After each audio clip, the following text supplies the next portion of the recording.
कल्पना कीजिए, एक कोमल कन्या जिसने राजमहल का सुख छोड़ दिया, जिसने कठोर हिमालय की चोटियों और घने वनों को अपना आश्रय बनाया, जिसने हजारों वर्षों तक केवल फल, फिर कंद मूल, फिर सूखे पत्ते और अंततः वायु का भी त्याग कर दिया। वो कन्या कोई साधारण नहीं थी। वो थी मां दुर्गा का दूसरा रूप, माता ब्रह्मचारिणी। व्रत, संयम और अटूट तपस्या की सजीव मूर्ति। आज हम सुनेंगे उनके महान तप की अद्भुत कथा, जिसने भगवान शंकर को भी प्रसन्न कर दिया और संसार को सिखाया कि धैर्य और निष्ठा का अमूल्य पाठ क्या होता है। तो चलिए कथा आरंभ करते हैं। माता पार्वती का जन्म पर्वतराज हिमालय और रानी मैना की कन्या के रूप में हुआ। बाल्यकाल से ही माता पार्वती के हृदय में यह दृढ़ संकल्प था कि वे भगवान शंकर को अपने पति के रूप में प्राप्त करेंगी। एक दिन नारद मुनि पर्वतराज हिमालय के महल में आए। उन्होंने पार्वती को देखकर कहा, हे राजकुमारी, आपका जीवन महान होगा। आप अपने तप और साधना से स्वयं भगवान शिव को पति के रूप में प्राप्त करेंगी, किंतु इसके लिए आपको कठोर व्रत और तपस्या करनी होगी। यह सुनकर माता पार्वती ने अपने मन को एक ही लक्ष्य पर स्थिर कर लिया, भगवान शंकर की प्राप्ति। इस दृढ़ संकल्प के बाद माता पार्वती ने घर परिवार का सुख त्याग कर घने जंगलों का मार्ग चुन लिया।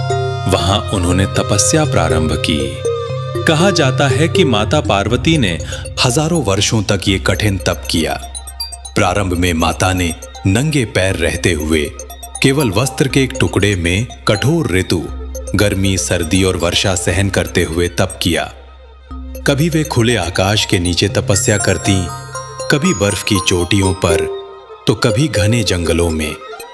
उन्होंने अपने शरीर को कठिनाइयों से तपाकर केवल भगवान शिव के ध्यान में मन लगाया। उनका ये स्वरूप अत्यंत तेजस्वी और दीप्तिमान था। उन्होंने पहले 1000 वर्षों तक केवल फल फूल का सेवन किया। अगले 1000 वर्षों में उन्होंने फल फूल भी त्याग दिए और केवल कंद मूल और शाक, हरे पत्ते पर अपनी तपस्या जारी रखी। इसके बाद उनका तप और अधिक कठोर हो गया। अगले 1000 वर्षों में माता ने केवल सूखे बिल्व पत्र का ही सेवन किया। तप की तीव्रता को बढ़ाते हुए उन्होंने कंद मूल और बिल्व पत्र का भी त्याग कर दिया और केवल जल का सेवन करते हुए अगले 1000 वर्षों तक कठोर तप में लीन हो गईं।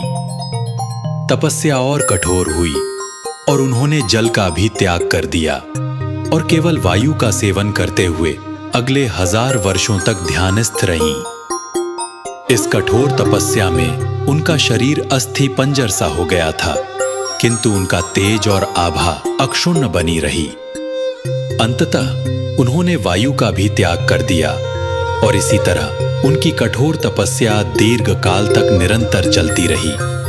उनकी घोर तपस्या का प्रभाव चारों ओर फैलने लगा।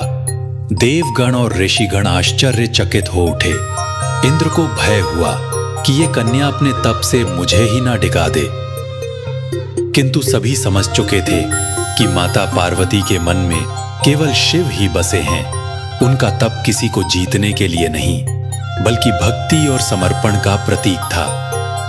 इतनी कठोर तपस्या से अंततः भगवान शिव प्रसन्न हुए। उन्होंने पार्वती के समक्ष प्रकट होकर कहा, हे देवी, तुम्हारे तप, संयम और अटूट निष्ठा से मैं अत्यंत प्रसन्न हूं। तुमने ब्रह्मचर्य और तप के द्वारा मुझे प्राप्त किया है। मैं तुम्हें अपनी अर्धांगिनी के रूप में स्वीकार करता हूं। इसी ब्रह्मचर्य और तप के कारण माता पार्वती को ब्रह्मचारिणी कहा जाता है और यही कारण है कि नवरात्रि के दूसरे दिन मां ब्रह्मचारिणी की पूजा करने का विधान है। माता ब्रह्मचारिणी की तपस्या हमें यह संदेश देती है कि जीवन में चाहे कितनी ही कठिनाइयां क्यों ना आए, धैर्य, संयम और अपने लक्ष्य के प्रति अटूट निष्ठा से सब कुछ संभव है। मां ब्रह्मचारिणी की कृपा से साधक को तप, ज्ञान और वैराग्य की प्राप्ति होती है और वो कठिन परिस्थितियों में भी अपने लक्ष्य से विचलित नहीं होता।